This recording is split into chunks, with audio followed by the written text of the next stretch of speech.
Welcome to the Slop Temple. We pray this video helps. You'll begin by launching YouTube on your Android TV and signing in. This gives you access to subscriptions, watch history, and recommendations. Use the remote to open the app, then choose Sign In and follow the on-screen code, pairing steps on your phone for faster input. Once signed in, make sure the app is updated so features work correctly.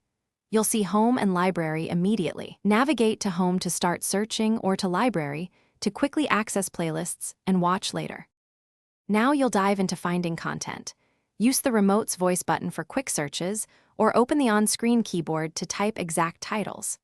Navigate between Home, Explore, Subscriptions, and Library with directional buttons to discover tailored recommendations. If you prefer controlling playback from your phone, open YouTube Mobile, tap Cast, and pick your Android TV.